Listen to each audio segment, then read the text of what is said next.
அன்பார்ந்த அருள் பணியாளர்களே, இன்றைய காலை தியானத்திற்கு தெசலோனிக்கருக்கு எழுதிய முதல் திருமுகம் 2ஆம் அதிகாரம் 1 முதல் 12 வரை உள்ள வசனங்களை நீங்கள் வாசித்து தியானிக்க வேண்டும் என்று அழைக்கின்றேன். மிக மிக அருமையான பகுதி. ஒவ்வொரு அருள் பணியாளரும் தங்கள் வாழ்க்கையை இதன் அடிப்படையிலே சீர்தூக்கி பார்க்க வேண்டும். பவுலடியார் தெசலோனிக்கருக்கு எழுதிய முதல் திருமுகம் 2ஆம் அதிகாரம் 1 முதல் 12 வரை உள்ள இறைவசனங்கள். ஒவ்வொரு தியானத்தின் போதும், ஆண்டு தியானத்தின் போதும் இந்த பகுதியை வாசித்து இதன் அடிப்படையில் தங்கள் வாழ்வு எப்படி அமைந்திருந்தது என்று பார்த்தால் நலமாக இருக்கும். ஒரு நிறுவனத்தை விட்டு, குறிப்பாக ஒரு பங்கை விட்டு மாற்றலாகி போகும்போது பவுலடியாரை போல இதே வார்த்தைகளை நாமும் சொல்ல முடியுமா என்று கேட்டு பார்க்க வேண்டும். பவுல் சொல்வதை கேளுங்கள். சகோதர சகோதரிகளே, நாங்கள் உங்களிடம் வந்த நோக்கம் வீணாகவில்லை என்பது உங்களுக்கே தெரியும். ஒரு குறிப்பிட்ட நோக்கத்துக்காக நாம் நியமிக்கப்படுகிறோம். அந்த நோக்கத்தை இப்போது இருக்கிற பங்கில், நிறுவனத்தில் நாம் உண்மையாகவே வீணாக்காமல் நிறைவேற்றி விட்டோமா என்று கேட்டு பார்க்க வேண்டும். இந்த நேரத்தில் உங்களிடம் வந்த நோக்கம் வீணாகவில்லை. உங்களிடம் வரும் முன்பே பிலிப்பி நகரில் நாங்கள் துன்புற்றோம், இழிவாக நடத்தப்பட்டோம் என்பது உங்களுக்கு தெரியும். இருப்பினும் பெரும் எதிர்ப்புக்கிடையில் கடவுளுடைய நற்செய்தியை உங்களுக்கு அறிவிக்க நம் கடவுளிடமிருந்து துணிவு பெற்றோம். பாருங்கள், சில பேருக்கு பழைய பங்கில், பழைய அப்பாயின்மெண்ட் பண்ண இடத்துல பிரச்சனைகள் இருந்திருக்கலாம். அதை பற்றியெல்லாம் கவலைப்பட வேண்டாம். அநியாயமாக துன்புற்று இருக்கலாம். அதை தூக்கி எறிந்துவிட்டு இப்போது இருக்கிற இடத்துல நன்றாக செய்ய வேண்டும் என்பதற்கு பவுல் நமக்கு உற்சாகம் ஊட்டுவதாக நான் இதை பார்க்கிறேன். தெசலோனிக்கேவுக்கு போவதற்கு முன் பவுல் பிலிப்பு நகரிலே ஆண்டவருக்காகத்தான் துன்புற்றார்.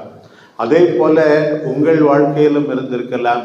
கடந்த காலத்தில் சில பங்குகளிலே, வேறொரு இடத்துல தவறாக புரிந்து கொள்ளப்பட்டது, துன்புற்றது நினைவுக்கு வரலாம். பாருங்கள், 3வது வசனம். எங்கள் அறிவுரைகள் தவற்றையோ கெட்ட எண்ணத்தையோ வஞ்சகத்தையோ அடிப்படையாக கொண்டவை அல்ல.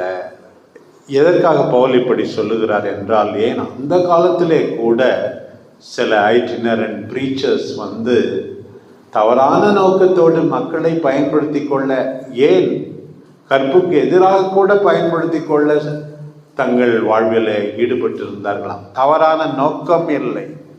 பவுல் சொல்கிறார், வஞ்சகம் இல்லை, கெட்ட எண்ணம் இல்லை. நான் உங்களிடம் வந்தது, மக்களிடம் எதற்காக போகிறோம், எதற்காக இருக்கிறோம் என்பதை மனத்தில் கொள்ள வேண்டும். அடுத்து பாருங்கள், நாம் நம்முடைய அழைப்பை பற்றி தியானித்தோம். நாங்கள் தகுதியுடையவர்கள் என கருதி நற்செய்தியை கடவுளே எங்களிடம் ஒப்படைத்தார். எனக்கு தகுதி இல்லை, கடவுள்தான் இந்த நற்செய்தியை ஒப்படைத்தார். 2வது நற்கருணை மன்றாட்டிலே நாம் அடிக்கடி சொல்லுகிறோமே, ஆண்டவரே, உம் திருமுன் நின்று ஊழியம் புரிய தகுதியுள்ளவர்கள் என எங்களை ஏற்றுக்கொண்டீர், எனவே உமக்கு நன்றி செலுத்துகிறோம் என்று. அதே போலத்தான் தகுதியற்ற நமக்கு இந்த அருமையான அற்புதமான பணி ஒப்படைக்கப்பட்டுள்ளது. பாருங்கள், அதற்கேற்ப நாங்கள் பேசுகிறோம். எப்போதும் பாருங்கள், மனிதர்களுக்கு அல்ல, எங்கள் இதயங்களை சோதித்தறியும் கடவுளுக்கே உகந்தவர்களாய் இருக்க பார்க்கிறோம்.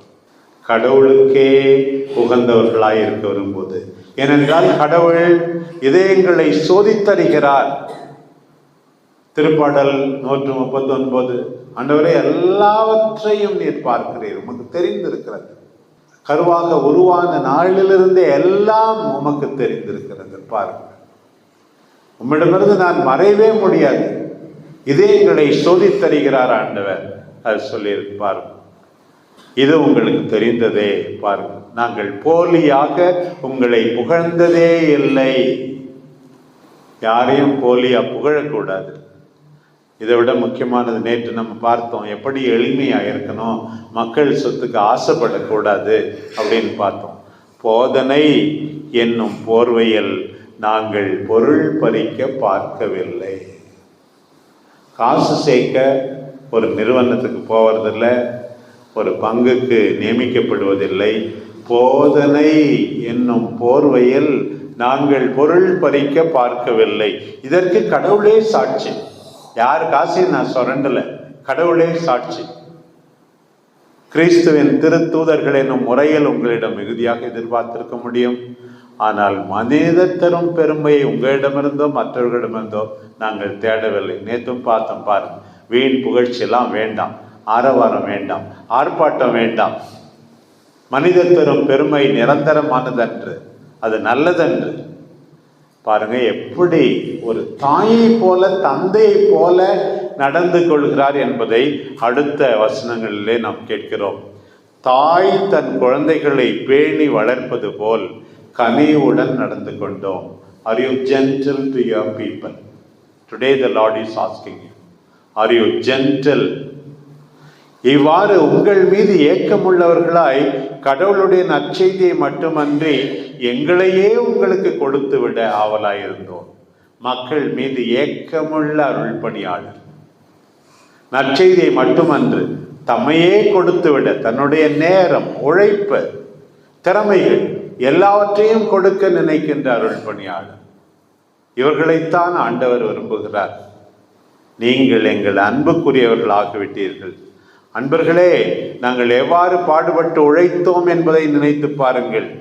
எவருக்கும் சுமையாயிராதபடி எங்கள் பிழைப்புக்காக வேலை செய்து கொண்டே கடவுளுடைய நற்செய்தியை உங்களுக்கு பறைசாற்றினோம்.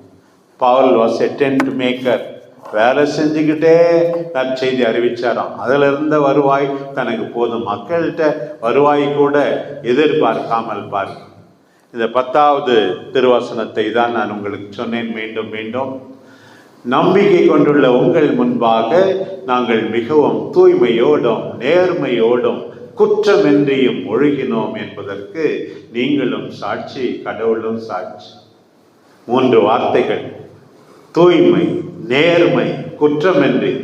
2 சாட்சி, மக்கள் சாட்சி, கடவுள் சாட்சி. இப்ப பாருங்க, முதல்ல அம்மான்னு சொன்னாரு, இப்ப அப்பான்னு சொல்றார். ஒரு தந்தை தன் பிள்ளைகளை நடத்துவது போல உங்களை நடத்தினோம். எப்படி தந்தையா இருந்தார் பாருங்க. தம்முடைய ஆட்சியிலும் பங்கு பெற உங்களை அழைக்கும் கடவுளுக்கேற்ப நடக்குமாறு இங்க பாருங்க 3 வார்த்தைகள். அறிவுரை வழங்கினோம், ஊக்குவித்தோம், வற்புறுத்தினோம். அப்பாவா இருந்து அறிவுரை வழங்கினோம், ஊக்குவித்தோம், வற்புறுத்தினோம். We advised you, we encouraged you, we compelled you to follow the Lord. பாருங்க, இதை நம்ம சொல்ல முடியும்னா ரொம்ப நல்லா இருக்கு. நாளைக்கு ஒப்புரவு அருள் அடையாளம், இதன் அடிப்படையிலே கூட நீங்கள் சிந்தித்து பார்க்கலாம். எப்படி பவுல் எப்படி இருந்தார், எபேசிய மக்களுக்கு எழுதும் போது எப்படி இருந்தார் என்று சொல்ல முடிந்தது. இதன் அடிப்படையில் நான் என்னுடைய வாழ்வை அமைத்து கொண்டிருக்கிறேனா? ஒரு பங்கை விட்டு இன்னொரு பங்குக்கு போகும்போது இப்படித்தான் இருந்தேன், கடவுள் சாட்சி, நீங்கள் சாட்சி என்று சொல்லும் விதத்தில் நான் வாழ்கிறேனா என்று தியானித்து பார்ப்பார்.